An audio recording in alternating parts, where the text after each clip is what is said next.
अस्सलाम वालेकुम। आज की इस वीडियो में हम एक और प्रोजेक्ट के प्रोटोटाइप फेज़ के बारे में देखेंगे, जिसका नेम है hate speech detection using machine learning for Roman Urdu. इसके लिए सबसे पहले हमने एक डेटा सेट को क्रिएट करना था, या फिर डेटा सेट को हमने खुद ही कलेक्ट करना था। टीचर यहाँ पे कह रहे हैं कि आपने मैन्युअली कलेक्ट करना है या फिर एपीआई की मदद से। अगर आप मैन्युअली कलेक्ट करेंगे 2000 कमेंट्स वगैरह तो आपको महीने भी लग सकते हैं। ठीक है, अगर आप एपीआई की मदद से कलेक्ट करेंगे तो ट्विटर की जो एपीआई है, क्योंकि मेन डेटा आपका ट्विटर से आना है, तो ट्विटर की एपीआई जो है डेवलपर के लिए वो पेड पर्पज़ के लिए यूज़ होती है। ठीक है, यानी वो पेड में आपको ट्विटर की एपीआई प्रोवाइड करती हैं।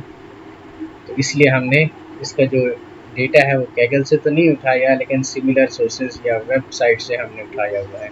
आप टीचर को ये रीज़न पेश कर सकते हैं कि मैन्युअली में हमें बहुत ज़्यादा टाइम लग रहा था, प्रोटोटाइप में हमारे पास इतना टाइम नहीं था और एपीआई हमसे जनरेट नहीं हो रही थी ट्विटर की, इसलिए हमने फिर वेबसाइट से ही डेटा इसका इकट्ठा किया। डेटा सेट को इकट्ठा करने के बाद कि वो डेटा आपका नॉइज़ी डेटा सेट होता है, आपके प्रोजेक्ट के रिलेटेड नहीं होता, तो उसमें आपने उस डेटा सेट में से जो लेबल्स हैं उनको हेट स्पीच यानी ट्रू और फॉल के लेबल हो सकते हैं, 0 और 1 के लेबल हो सकते हैं, ऑफेंसिव या हार्मफुल के लेबल हो सकते हैं।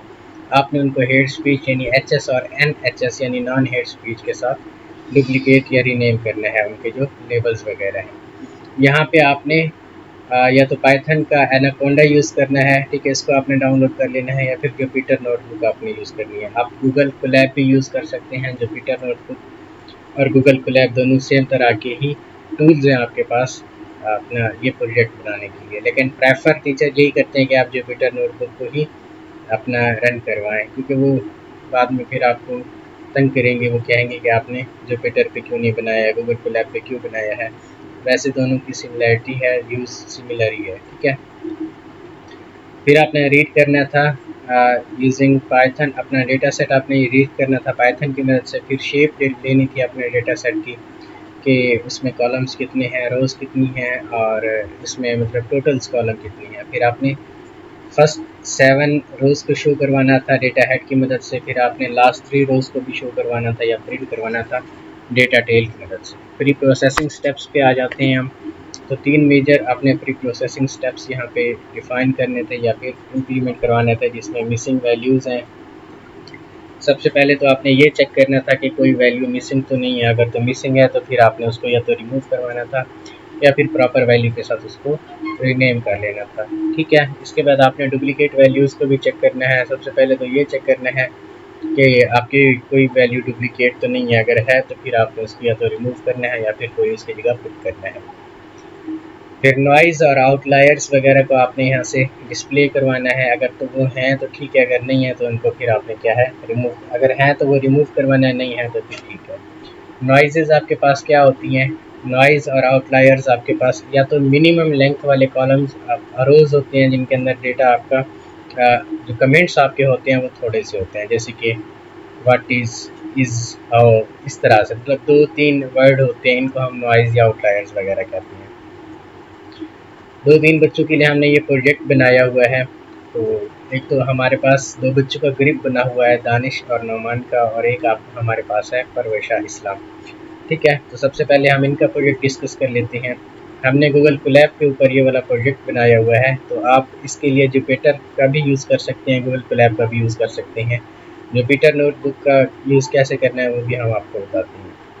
ठीक है, हमने आपको ज़िप फाइल दी होगी, आपने उसको एक्सट्रैक्ट करना है, तो आपका ये वाला फ़ोल्डर आपके पास आ जाएगा। इसमें आपका डेटा सेट यहाँ पे पड़ा होगा, और इसके बाद एक आपकी जुपिटर सोर्स फाइल होगी, फिर आपकी एक पाइथन की फ़ाइल होगी।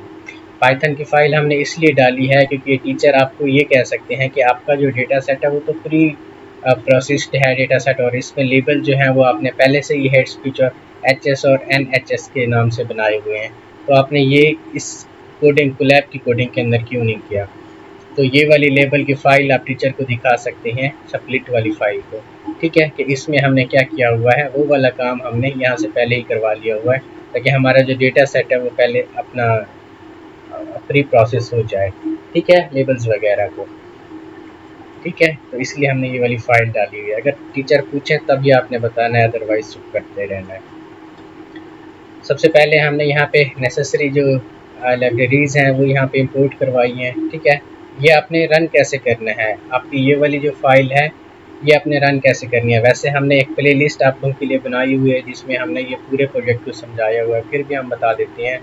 दानिश और नमान का और परविशा का दोनों का प्रोजेक्ट सेम तरीके से रन होगा। यहाँ पे आपने सबसे पहले यहाँ पे जाना है, यहाँ पे गूगल कोलैब को सर्च करना है। जब आपके पास गूगल कोलैब आ जाएगा, ठीक है, आपने यहाँ पे फर्स्ट लिंक पे ऊपर क्लिक करना है, ठीक है, और यहाँ पे न्यू नोटबुक को क्रिएट नहीं करना बल्कि यहाँ पे अपलोड पे क्लिक करना है। जब आप अपलोड पे क्लिक करेंगे, ब्राउज फाइल पे क्लिक करेंगे, तो यही वाली फ़ाइल आपने सेलेक्ट करनी है। जब ये फ़ाइल सेलेक्ट करेंगे तो आपके पास इंटरफेस इस तरीके का आ जाएगा, ठीक है। फिर आपका जो डेटा सेट है वो वाला फोल्डर भी हमने बनाया हुआ है ज़िप फाइल के अंदर। ये वाला डेटा सेट आपने यहाँ से ड्रैग करना है और यहाँ पे आके आपने ड्रॉप करना है, ठीक है। तो डेटा सेट आपका यहाँ पे आ जाएगा, ठीक है। इसके बाद वन बाय वन आपकी कोडिंग होगी। सबसे पहले यहाँ पे हमने लाइब्रेरीज़ को अपना इंस्टॉल करवाया हुआ या फिर इंपोर्ट करवाया हुआ, फिर हमने रीड करवाया हुआ डेटा सेट को, ठीक है। इसके लिए हमारे पास जो फंक्शन यूज़ होता है रीड अंडरस्कोर CV, ये आपकी CV की CSV की फ़ाइल है, तो ये फंक्शन आपके पास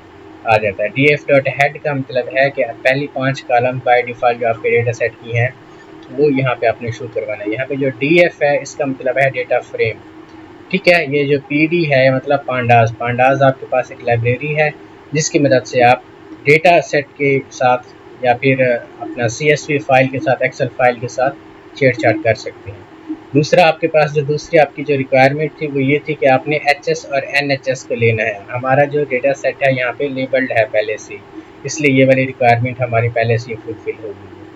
थर्ड में जो आपकी रिक्वायरमेंट थी वो थी आपने डेटा सेट को रीड करना था, हमने रीड करवा लिया। फिर आपने ये करना था कि डेटा सेट की जो शेप है उसको लेना था। शेप के लिए हमारे पास फंक्शन यूज़ होता है या फिर एक वर्ड यूज़ होता है शेप, df.shape, ठीक है। DF यानी हमारा data frame dot shape. Data frame आपका क्या हो गया यहाँ पे, ये आपका डेटा फ्रेम हो गया, यानी ये रोज़ या ये कॉलम्स, ठीक है। ये रोज़ कॉलम आपके डेटा फ्रेम हो गए। इसकी शेप हमने लेनी है। शेप का मतलब है कि टोटल कितनी रोज़ हैं, टोटल कितने आपके यहाँ पे कॉलम्स हैं। हमारे पास 2 कॉलम्स हैं, टेक्स्ट और लेबल। रोज़ हमारे पास हैं 10,000, ठीक है। थर्ड वाली जो हमारी रिक्वायरमेंट थी वो ये थी कि हमने डेटा हेड की मदद से पहली 7 रोज़ को यहाँ पे डिस्प्ले करवाना था। डेटा टेल की मदद से लास्ट वाली 3 रोज़ को हमने डिस्प्ले करवाना था। df.head और इसके अंदर 7 हमने पास कर दिया है। 7 का मतलब है कि पहली 7 वैल्यूज़ को आपने यहाँ पे डिस्प्ले करवाना है, तो यहाँ पे हमारे पास डिस्प्ले होके आ गई है। यहाँ पे df.tail का मतलब है कि यहाँ पे 3 हमने कराया हुआ है, तो आखिरी 3 वैल्यूज़ आपके पास यहाँ पे आ गई है। देन हमने क्या करवाना था, देन हमने यहाँ पे 3 major preprocessing steps apply करने थे। सबसे पहले तो हमने चेक करना था कि कोई मिसिंग वैल्यू है या नहीं। मिसिंग वैल्यू को चेक करने के लिए df.isNull आपके पास फंक्शन होता है। .sum, सम का मतलब है कि कितनी वैल्यूज़ आपके पास मिसिंग है। टोटल वैल्यूज़ यहाँ पे हम काउंट करके ले रहे हैं। तो टेक्स्ट वाले कॉलम में से कोई भी वैल्यूज़ हमारी मिसिंग नहीं है, लेबल वाले कॉलम में से भी कोई वैल्यू आपकी मिसिंग नहीं है। अगर तो हमारी मिसिंग वैल्यू होती तो इसके लिए यहाँ पे हमने ड्रॉप NA लिखा हुआ है। NA का मतलब होता है नल वैल्यू को आपने यहाँ पे ड्रॉप करना है। बाकी आप गूगल पे भी सर्च कर सकते हैं। फोर्थ आपके पास जो रिक्वायरमेंट थी उसमें डुप्लीकेट वैल्यूज़ को आपने चेक करना था। उसके लिए भी हमारे पास फंक्शन होता है df.duplicate।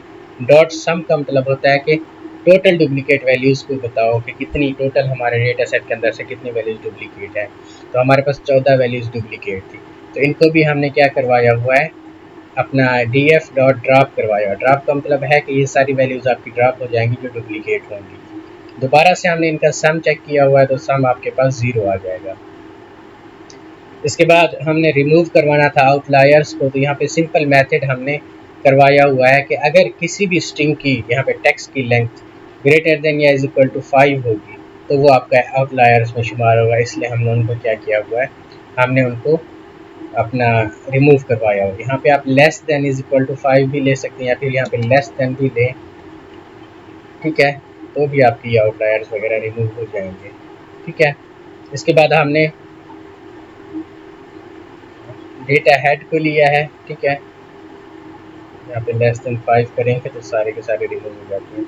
तो यहाँ पे वैसे ही greater than is equal to 5 आप रहने दें, ठीक है। इसके बाद हमने शेप लिया था डेटा सेट की, ठीक है। जब आपकी डेटा प्री प्रोसेसिंग हो जाती है तो पहले वाली जो हमारी शेप थी उसमें यहाँ पे 10,000 हमारे पास कॉलम्स थे, ठीक है। अब हमने क्योंकि 14 वैल्यूज़ को यहाँ से रिमूव करवाया हुआ है तो आपके पास जो वैल्यूज़ बची हैं वो है 9974, यानी 9974, 14 वैल्यूज़ वो वाली ख़त्म होगी आपके पास। ठीक है, तो ये इनका आपके पास कोड था। दूसरा हमारे पास जो कोड है वो दानिश और नौमान का है, उनके लिए भी सबसे पहले हमने यहाँ पे नेसेसरी लाइब्रेरीज़ वगैरह को इंपोर्ट करवाया हुआ है। फिर फाइल पाथ का एक हमने वेरिएबल बनाया हुआ है और pd_cs की मदद से हमने डेटा सेट हमारा रीड करवाया हुआ है। इनका डेटा सेट आपके पास हमारे पास जो है ये वाला जो है HS और NHS में नहीं है, क्योंकि दोनों में हमने डिफरेंट करना था ना, इसलिए हमने क्या करवाया हुआ है, इनका जो डेटा सेट है वो लेबल ट्रू और फॉल्स में हमने हमारे पास है। ठीक है, तो यहाँ पे हमने फिर दोबारा कोड लिखा है कि इनकी कॉलम्स को चेक किया कि टोटल कितने कॉलम्स हैं। हमारे पास दो ही कॉलम है, एक कमेंट और एक लेबल। फिर इनमें से अपना लेबल्स की जो यूनिक वैल्यूज़ को हमने चेक किया है। ठीक है, कि कहीं पे ट्रू है, कहीं पे फॉल है, ट्रू और फॉल्स के अलावा कुछ है तो यहाँ पे आपके पास आ जाता, लेकिन हमारे पास ट्रू और फॉल्स की वैल्यूज़ है। फिर हमने इन ट्रू और फॉल की वैल्यूज़ को क्या करना था, रिप्लेस करवाना था। ठीक है, ये रिप्लेस वाले फंक्शन की मदद से, जिसमें हम अपना जो फॉल वैल्यू है उसको NHS से रिप्लेस करवा रहे हैं, जो ट्रू वैल्यू है उसको HS। ट्रू का मतलब है कि ये वाला हेड स्पीच डेटा है आपका। ठीक है, फॉल्स का मतलब है कि ये नॉन हेड स्पीच है। जिस तरह हमारी प्रोजेक्ट की रिक्वायरमेंट थी, टीचर ने कहा था कि हमने क्या करना है कि हेड स्पीच यानी HS और NHS में से रिप्लेस करवाना है हमने। तो यहाँ पे हम रिप्लेस फंक्शन की मदद से इनको क्या करवा रहे हैं, रिप्लेस करवा रहे हैं। ठीक है, दोबारा से हम इनको डेटा हेड की मदद से प्रिंट करवा रहे हैं अपना डेटा सेट को। तो हमारा जो डेटा सेट है वो HS और NHS में रिप्लेस होकर आ गया है। फिर सारा कोड आपका सेम है। हमने शेप लेनी थी तो df.shape की मदद से हमने इसकी शेप ली है। इसमें जो हमारी वैल्यूज़ हैं टोटल 5000 हैं। फिर हेड की मदद से 7 रोज़, यहाँ पे फर्स्ट 7 रोज़ हमने यहाँ पे डिस्प्ले करवानी थी, वो करवाई हैं। फिर लास्ट वाली टेल वाली 3 रोज़ हमने डिस्प्ले करवानी थी, वो करवाई हैं। फिर हमने चेक किया कि कोई वैल्यू नल तो नहीं है, यहाँ पे हमारे नल वैल्यू कोई भी नहीं है। दोबारा हमने ड्रॉप करवाई है null value. Duplicate value check की है, इसमें डुप्लीकेट वैल्यू कोई नहीं है। यहाँ पे आउटलायर्स वगैरह को हमने यहाँ पे चेक किया, यानी नॉइजी डेटा जो आपके पास होता है, वेरी शॉर्ट कमेंट। ठीक है, यहाँ पे हमने कमेंट लेंथ को देखा हुआ है, नॉइज़ थ्रेशोल्ड के आपके पास मिनिमम जो थ्रेशोल्ड है, यानी लेस देन 3 कैरेक्टर और मोर देन 500 कैरेक्टर जो आपके पास होंगे वो यहाँ से आउटलायर्स में से रिमूव हो जाएंगे। ठीक है, तो आपके पास बाद में जो डेटा बचता है, शेप ऑफ डेटा, वो बचता है ऐसी 4961। ठीक है, तो यहाँ तक आपका ये दोनों प्रोटोटाइप के आपके पास ये एक्सप्लेनेशन थी। बाकी जुपिटर के ऊपर आपने इनको किस तरीके से रन करवाना है, क्योंकि हम तो आपको ये गूगल कोलैब पे समझा रहे हैं। जुपिटर पे आप इनको जाएं, यहाँ पे आप सर्च करें ऑनलाइन जुपिटर नोटबुक। ठीक है, और ये पहली नोटबुक आ जाएगी यहाँ पे आपकी प्रोजेक्ट जुपिटर। ठीक है, ये ट्राई जुपिटर पे क्लिक करें, आप यहाँ पे भी क्लिक कर दें, दोनों सेम ही है। ठीक है, और इसके बाद जाएं आप जुपिटर लैब पे।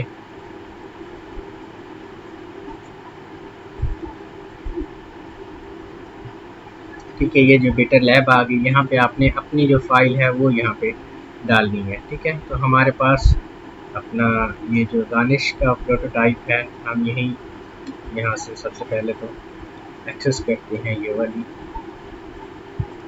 ठीक है, तो ये वाली फ़ाइल है आपकी जुपिटर नोटबुक की, जो हमने गूगल कोलैब में बनाई थी।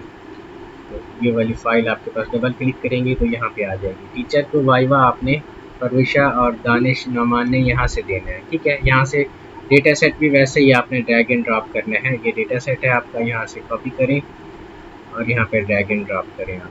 ठीक है, डेटा सेट भी आपका यहाँ पे आ गया। यहाँ पे बिल्कुल वैसे ही है, 1 बाय 1 आपने सेल को रन करवाना है। कंट्रोल एंटर करेंगे तो आपका ये सेल यहाँ पे रन हो जाएगा। ठीक है, या फिर ये यहाँ पे रन सेल करें, इसको भी आप यहाँ पे रन करें। ठीक है, तो ये सारे के सेल्स आपके यहाँ पे रन हो जाएंगे। तो अभी ये कह रहा है कि आपका जो डेटा सेट है यहाँ पे, आपका वो डेटा सेट यहाँ पे रीड नहीं कर रहा। ठीक है, तो ये एरर्स वगैरह थोड़े थोड़े आते रहेंगे। यहाँ पे इनका कॉपी करना है पाथ को। ठीक है, ये कॉपी पाथ, और यहाँ पे जाके आपने इसका जो पाथ है डाल देना है। ठीक है, नोटबुक स्लैश। तो अभी यहाँ पे कंट्रोल एंटर करेंगे, वो कहता है कि आपकी जो CSV फाइल है वो यहाँ पे नहीं। अच्छा, यहाँ पे देखें तो आपका जो पाथ है ना, यहाँ पे आ रहा है नोटबुक के अंदर। ठीक है, क्योंकि हम नोटबुक के अंदर ही इस फाइल को रखे हुए हैं, इसलिए यहाँ पे नोटबुक को हम कैंसिल कर देंगे। अभी के लिए इसको रन करवाएंगे तो आपका ये रन हो जाएगा सेल बाय सेल। ठीक है, कंट्रोल एंटर करते जाएं हर सेल के ऊपर, तो ये आपको आउटपुट दे देगा। यहाँ से ये चीज़ें आपने यहाँ से कर लेनी है। बाकी इसमें कोई भी मुश्किल काम नहीं है। गूगल कोलैब और वेबपेटर नोटबुक दोनों सेम तरह से यहाँ पे आपको आउटपुट फराहम करती है। बाकी अगर कोई चीज़ आपको समझ नहीं आती तो व्हाट्सएप पे आप हमारे साथ रब्ता कर सकते हो।